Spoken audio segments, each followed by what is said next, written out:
Before we begin this story, I want you to pause for a moment and imagine carrying a secret so heavy that it shapes every breath you take, every word you speak, and every step you make. That was my reality until one day someone saw through the walls I had built. If stories like this move you, if they make you reflect on the power of truth and human connection, then please subscribe to this channel because turn what you're on the about to notifications. hear is more than just a story.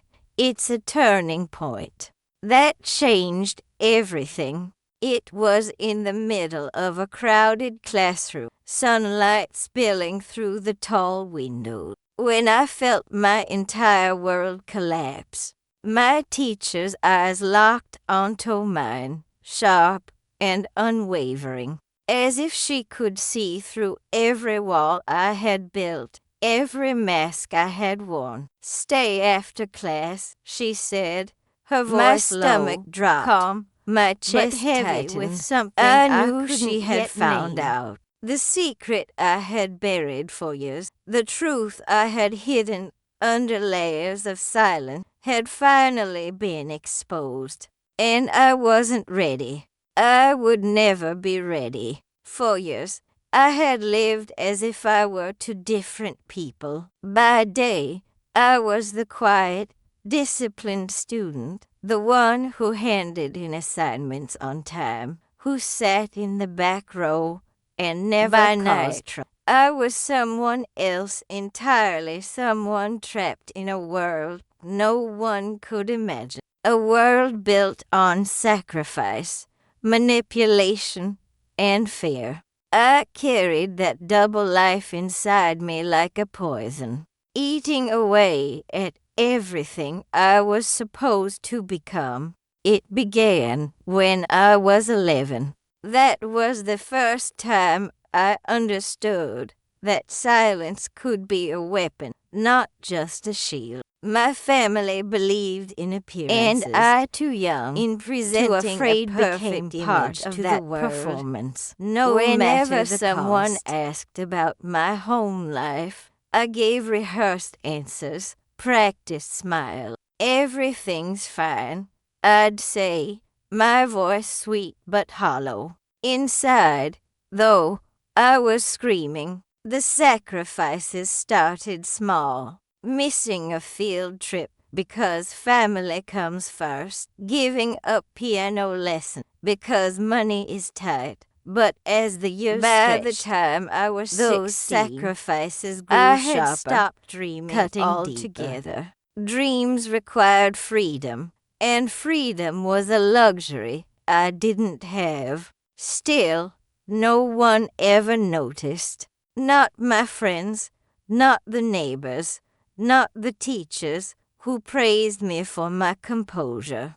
I wore my silence well. I thought I was safe inside it. Until her Mrs.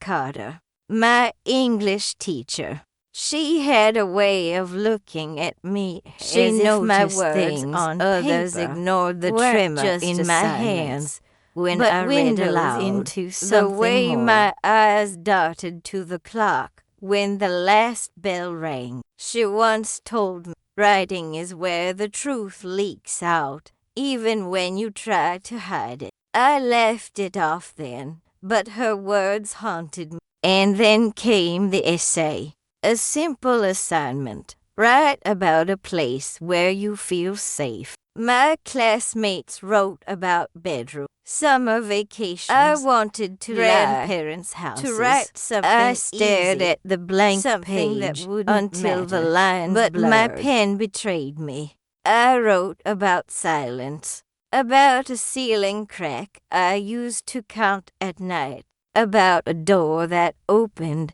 when I prayed it wouldn't. I didn't use names.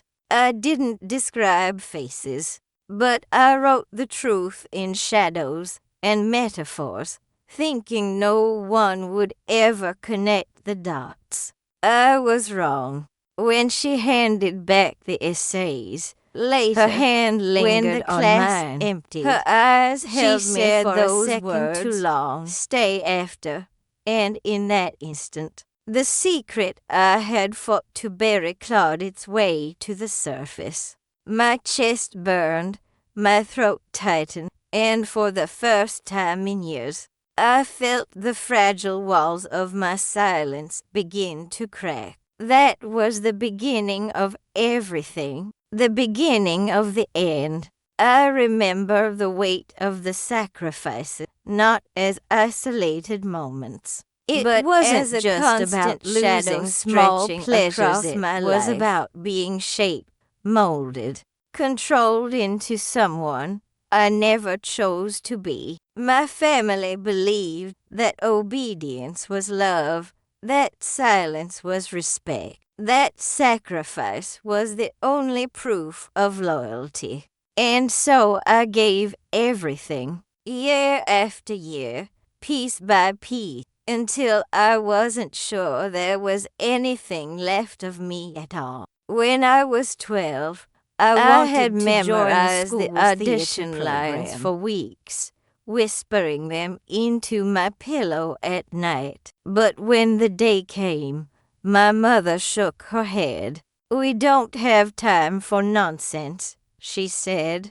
"Be practical. Do your homework." Her voice was sharp, but behind it was the echo of my grandfather's authority, the man who ruled our household like a king. One word from him, and dreams were dismissed as childish distractions. It cost only $300. I was offered a partial and I had scholarship saved for almost a summer writing half of camp. it by babysitting for neighbors. When I showed my mother the letter, her expression hardened. "Who will help me with the house if you're gone?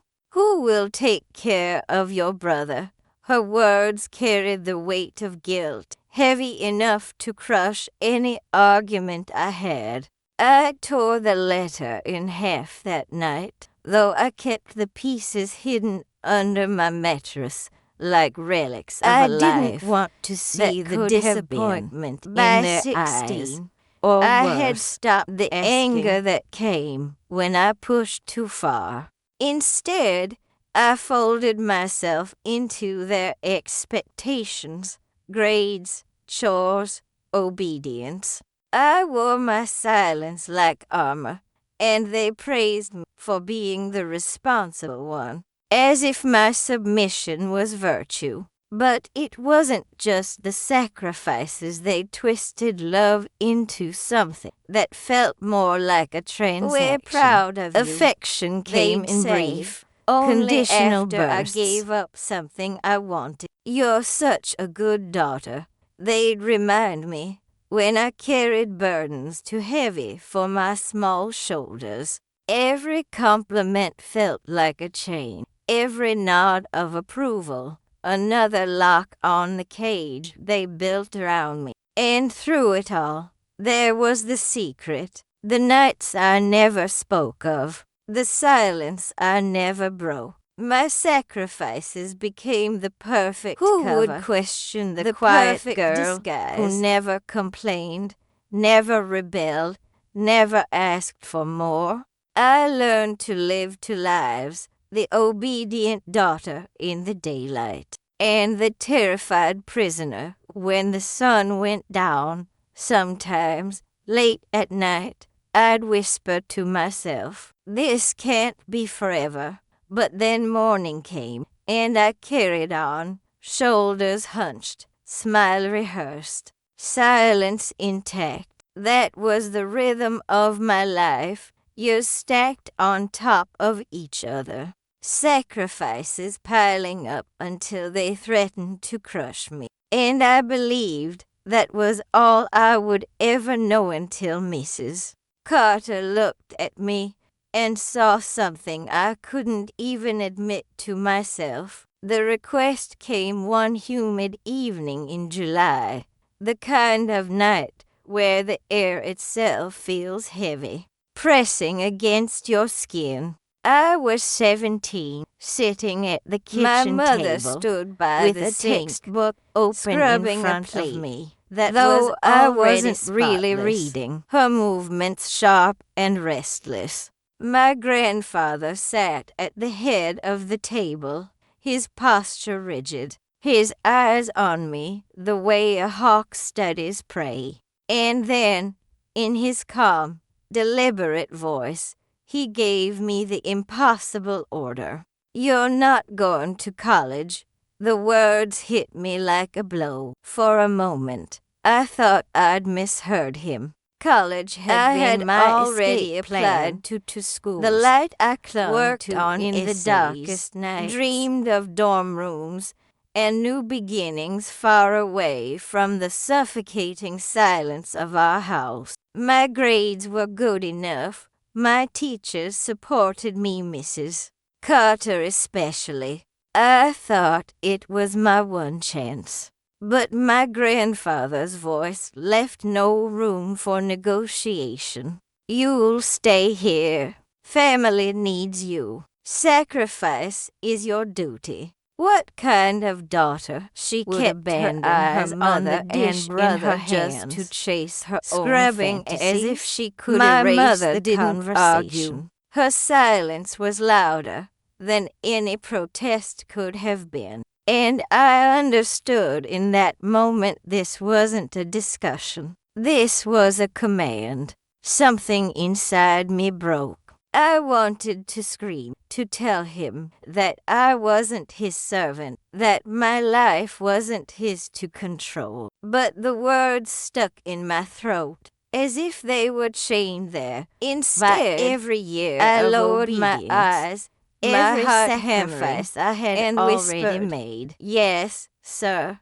That night, I lay in bed staring at the ceiling crack I used to count as a child. I traced it with my eyes again and again, desperate for something steady to hold on to. The crack hadn't changed in years. It was the one constant in a world that kept taking more from me. And as I traced it, I realized something terrifying. I would If grow I old obeyed in that this house. order, If I let silent them and take college obedient, away my from life me, sacrificed then I piece would by never piece. leave until there was nothing left. I closed my eyes and felt the tears spill silently across my cheeks. For the first time, I admitted the truth to myself. I was trapped, and the only way out would cost more than I was ready to pay. The lie revealed itself not in a dramatic confession, but in the quiet rustle It was of September, tucked away a few weeks in a after drawer. my I wasn't grandfather's supposed command to about open. college. I was cleaning the living room, dusting shelves, and straightening stacks of unopened mail when my hand brushed against the handle of the locked cabinet by his chair. The key was still in the lock, forgotten in his haste. My pulse quickened. I told myself I was just tidying, just being thorough. But some instinct deeper than logic pushed Inside me were to turn folders, that key. Envelopes, neatly organized stacks of documents. At first glance, nothing unusual: bills, receipts, bank statements. But then I saw my name, a thin file with a letterhead from the university I had dreamed of attending. My hands shook as I unfolded the pages. The words blurred with the tears stinging my eyes. Congratulations. Full scholarship awarded. Tuition. I wasn't trapped and by housing lack of covered. opportunity. I read it I again was trapped and because again. they had hidden My this chest from me. tightening with my every escape line. had been I real. had won. all I along, had been chosen. and They had stolen it before I even knew it existed. When I confronted my mother that night, her face went pale. "You weren't ready," she said quickly, avoiding my eyes. "You don't know what the world is like. We need you here." Her voice shook, but beneath it was the same tired loyalty. She was protecting the lie always gave to my grandfather's authority. I wanted to scream. She wasn't protecting to shatter the walls with the sound of my fury. Instead, I felt my voice sink into a whisper. You lied to me. The words tasted bitter, metallic, like blood in my mouth. She flinched but didn't deny it. That was the worst part. Her silence confirmed everything. That night, I couldn't sleep. The ceiling crack mocked me. My chest ached with a strange mixture of rage and grief. As if something inside me had died. I had no choice. But another part was struggling to be born. I realized then that the prison I lived in wasn't built of walls or locks, it was built of lies. And now that I had seen one, I knew there were more. The truth was out, and it demanded to be followed, no matter where it led. The day after I found the letter, the air in the house felt different. Must have sensed I had discovered like something, a storm waiting to break. Because his gaze was sharper, his questions more pointed. He asked where I'd been, what I was thinking, as though my mind were something he could patrol, like the hallways of the house. I kept my answers clipped, careful, but inside, a fire was spreading, hotter than fear, bigger than silence. The unexpected twist came not from him, but from her dash. She cornered me after class, her eyes scanning my face like she was reading a book only she understood. Something's changed, she whispered. I tried to shake my head, to dismiss her, but my lips trembled, betraying me. She didn't press further then, but slipped a folded piece of paper into my hand before I could protest. It was her phone number, written in neat, looping script. Call me if you need help. My grandfather confronted me that night, holding the scholarship at home boiled over. I had dared to hide under my mattress. His face was crimson, veins straining in his neck. You will not leave this family. You owe us everything. His voice roared through the walls, shaking something deep inside me. For the first time, I didn't shrink. My voice was small but steady. It's my life. The silence that followed was worse than the shouting. His stare was cold, calculating, as if measuring the cost of losing control over me. And then he gave me the ultimatum. If you walk away, you walk away from all of us. You will have nothing. No family, no home, no inheritance. Do you understand? The words struck me harder than any slap. The impossible choice lay before me. Obedience or exile, silence or freedom. By dawn, I didn't sleep. I knew what I had sat to do. At my desk with trembling fingers, Carter's number burning in my palm. My voice cracked, the weight of it heavier answered than the house but itself. I said the words anyway. I can't stay here. Please help me. There was no hesitation on her end, just a calm, steady reply. You're not alone anymore. That was the moment everything shifted. The years of silence began to unravel. For the first time, I wasn't carrying the secret I made by myself. And once the truth started to escape, my heart pounding, there was no way to stop it. I thought everyone could hear. Mrs. Carter was waiting for me in the hallway, her expression soft but resolute. She didn't ask me to explain, she just nodded, as if the simple act of showing up had already told her everything. For the first time, I felt the weight of years begin to shift, not gone, My but grandfather as though avoided I looking wasn't at me carrying it directly. alone anymore. But I could feel at home, his eyes though on me at the every air turn, had grown measuring, poisonous, calculating. My mother's silence had become unbearable.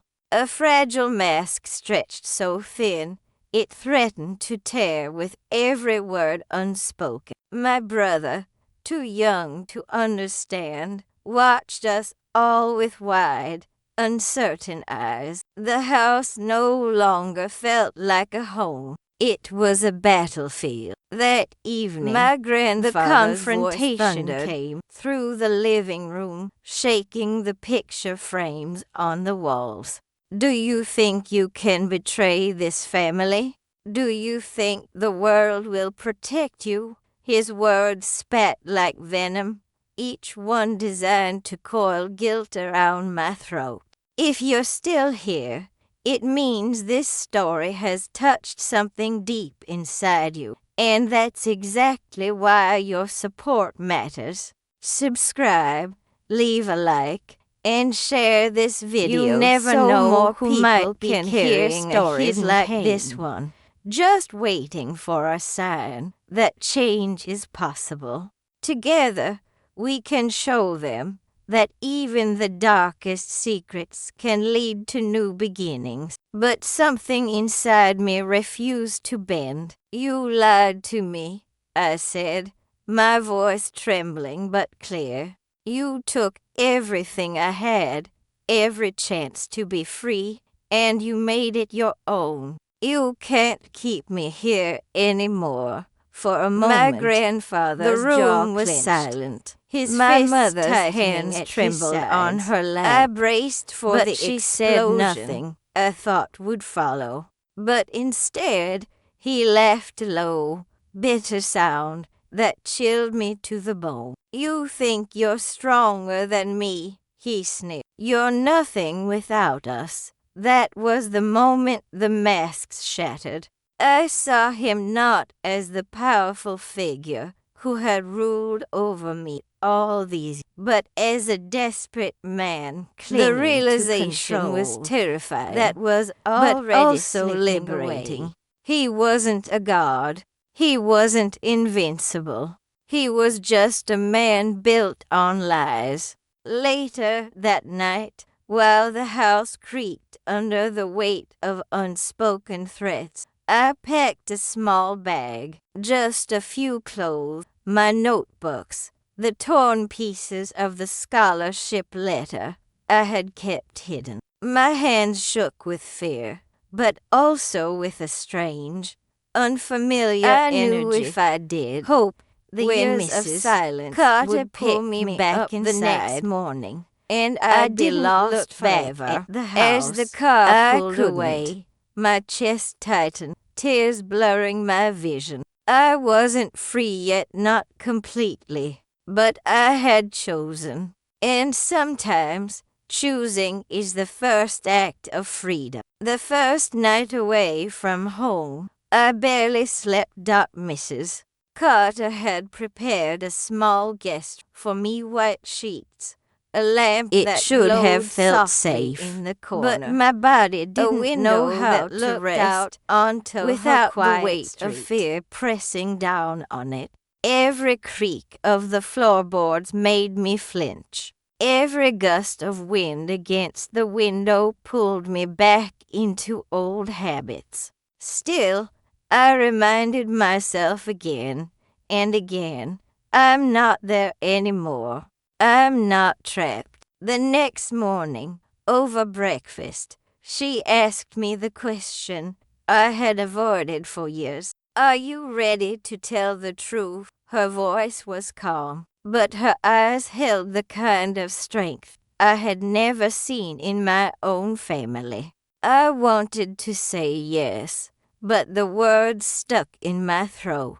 To tell the truth meant exposing everything: my grandfather's control, my mother's silence, the stolen scholarship, the nights that had shaped me into someone I barely recognized. I nodded anyway, because I knew silence had Carter already connected cost me me with too a much. counselor. The process Someone who began listened quietly, without Mrs. judgment. As I unraveled the knots I had carried inside me. For the first time, I spoke about the sacrifice, the manipulation, the lies. My voice shook, my palms sweated, but with every word I released, the weight lifted just a little. The counselor encouraged me to gather evidence to keep the torn scholarship letter, to write down the conversations is I never remembered, clean. to The record moment the my ways family my family realized had I twisted wasn't control coming back into chains. the The fade began to crack.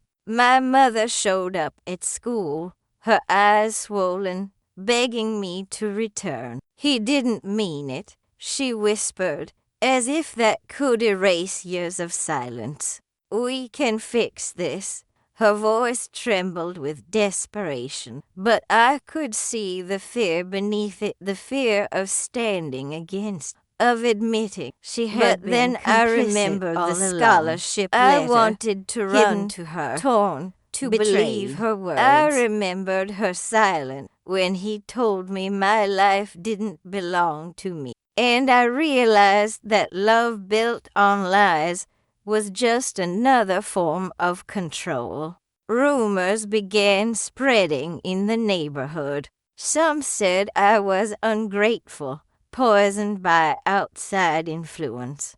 Others whispered that I was making everything up. My grandfather's voice carried far, But not everyone convincing believed anyone him. who would Some listen teachers that noticed I was the a change reckless in me, the way teenager, my eyes no lost longer and darted confused. to the clock, the way I breathed a little easy when I spoke. And slowly, a few began to rally behind me, offering words of encouragement, quiet gestures of support. The cracks were widening. For the first time, I felt the tide shifting, not fully in my favor yet, but enough to glimpse a future. It all came where to the a head truth might on a Thursday Thursday afternoon. The kind of day where the air feels too still, like the world is holding its breath. I was called into the principal's office, where Mrs.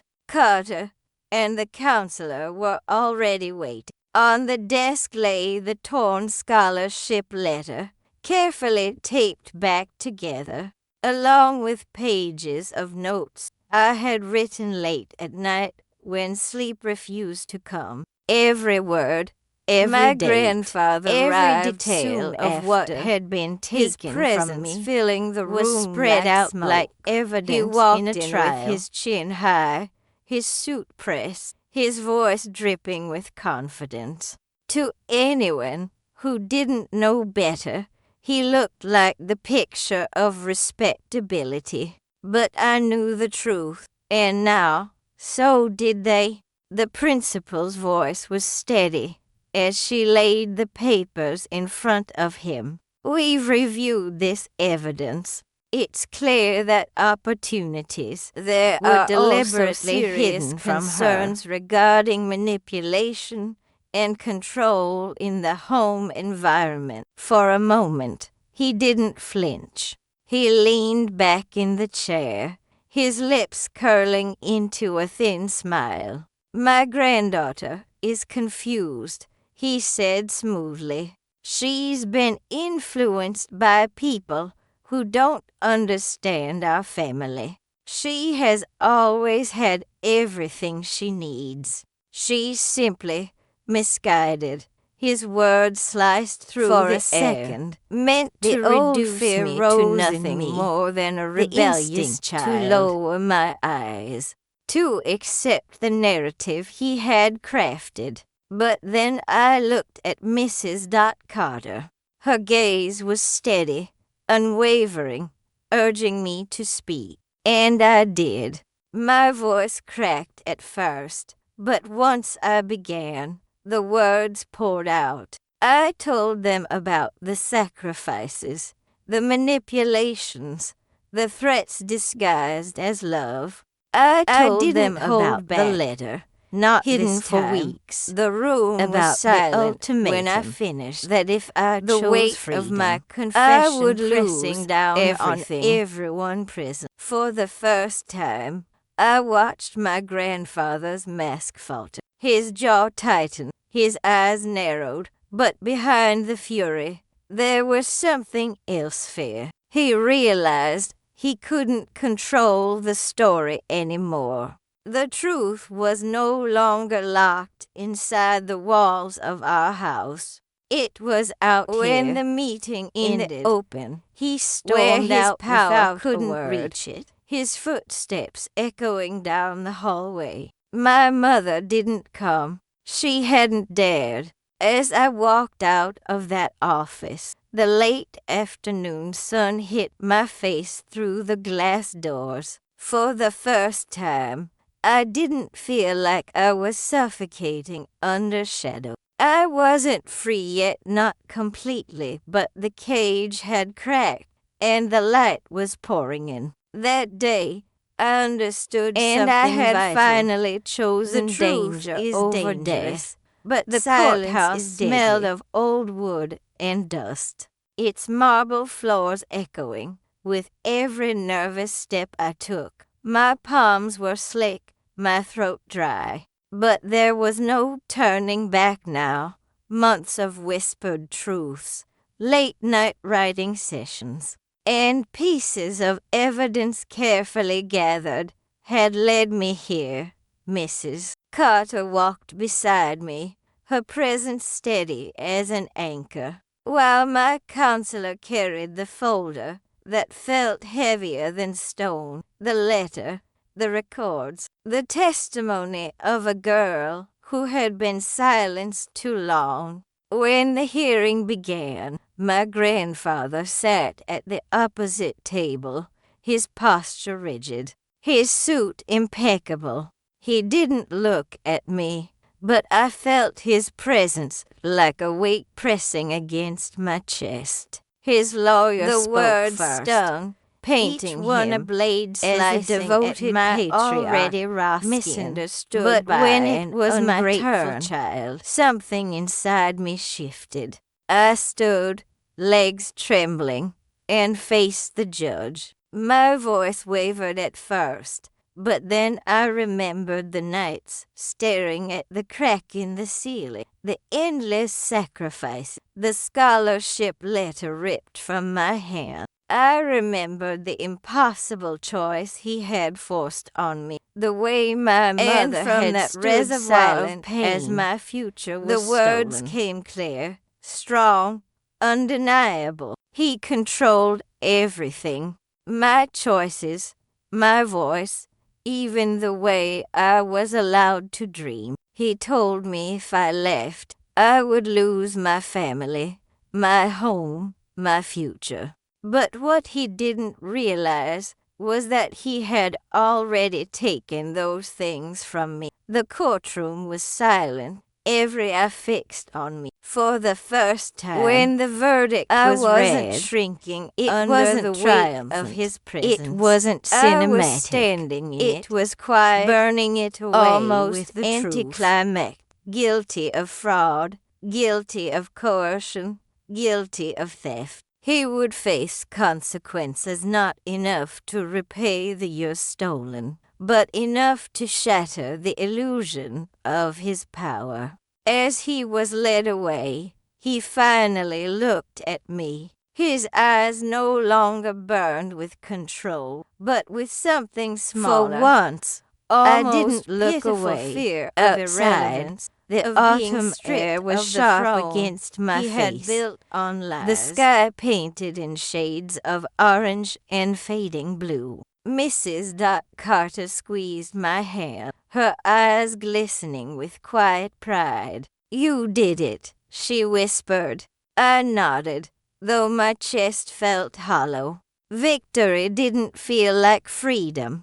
It felt like survival, raw and heavy, carrying scars that would never fully fade. Freedom But as I doesn't stood come there, all at once. breathing It's in the not cold a door air, flung open. I realized with sunlight survival was pouring in. enough. It's quieter Survival than was that. the beginning. It's the sound of your own breath when you wake up in a room that is finally yours, without fear pressing on your chest. It's the taste of cheap coffee sipped in peace, the kind you buy with money you earned yourself, not the coins tossed at you to keep you silent. It's the realization that survival is not the end of the story, it's the beginning. The verdict.